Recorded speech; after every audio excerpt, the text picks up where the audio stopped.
On today's episode of the DeRaud-Messinger Show, we discuss Jamel Johnson's commitment to Texas and make our Round 1 Texas high school football playoff picks. High school football fans and Longhorns fans, don't forget to like and subscribe for more content. It's greatly appreciated. So to begin, Dylan, we're going to start with Johnson. He committed to the Longhorns last week. He's a 2023 class member, 4-star safety, although he could be really defensive back overall. Dylan, what stands out about Johnson, the product of Arlington Seguin? Well, Devon, based off a few of the articles I read, specifically from 24/7 Sports and other sites, the big thing about him is his run game stopping ability. This is one of those guys that I'm not going to compare him to Jamal Adams, but I guess just off the top of my head as a guy that's like a safety that specializes in that category. Very similar to that type of style in which he's running up from the backfield up into the opposing backfield as well to stop the run. And he's a hard hitter. He's a willing tackler. He's got great, on-ball skills covering the deep ball. Yeah, and like you said, 24/7 Sports does a great job of covering this.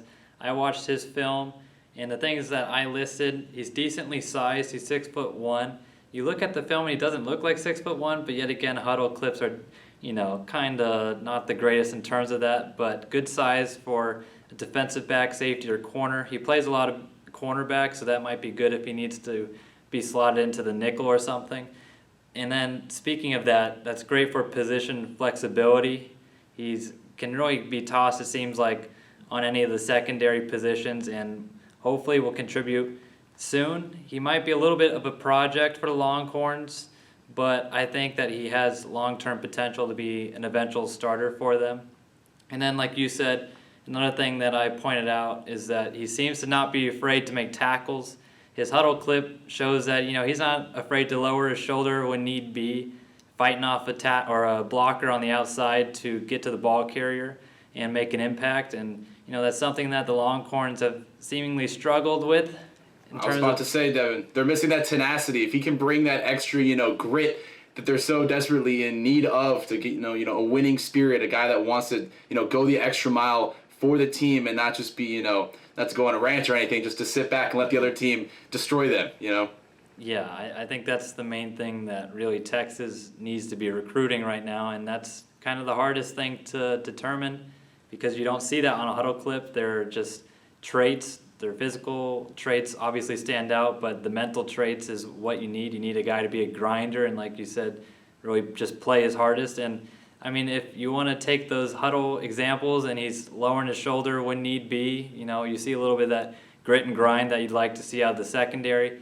And, of course, the Longhorns have let up a lot of running yards this year, and you need guys in the secondary that are able to run up to the guy and tackle him instead of running around or away from the guy. You need versatility.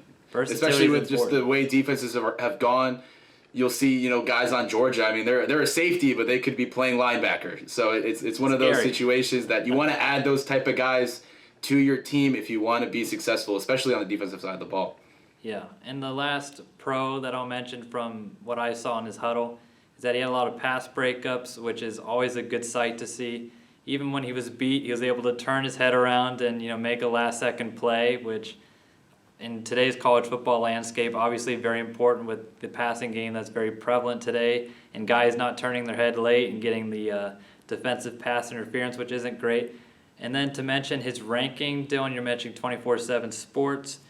The 24/7 Sports composite currently has him as the 27th ranked player in the state of Texas during that 2023 recruiting cycle, which shows what the experts think of him. And then it's also important to note that he has quite a few offers, 32 offers to be exact, from Dylan. I'm sorry to mention this, but the first one I'm going to mention is Michigan. Michigan, Alabama, LSU, Oklahoma, Texas A&M, just to name a couple.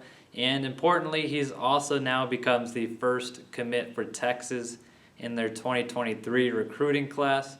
So maybe this starts, a snowball effect, Dylan, and starts a chain of commitments. But yet again, if Texas wins, the commitments will come. That's just how you should look at it. Now, Dylan, a transition. We got our Texas high school football picks, playoff style round 1. The problem is that there's not many ranked matchups this week, so we only got 3 games, Dylan, but expect more to come next weekend. The first one, though, I think is the game of the week in the state. You got 6A Division I, number 18, the Woodlands, versus number 8, Spring. I got Spring in this one. I have Spring at home as well. The next one we got 1A D1, number 2. Devon, this is my redemption. Herm Lee versus number 7, Sterling City. I'm going with Herm Lee. Okay, I'm glad we've learned how to pronounce Hermley, but I got Sterling City in this one, so let's see who gets that right. The next game we have 1A D2, number 9 Jayton versus number 8 Benjamin. I got Jayton. I have Benjamin at home. And who do you guys got this week in the playoffs? And what do you think of Johnson's commitment? Let us know down below. Don't forget to like and subscribe. Have a great rest of your day.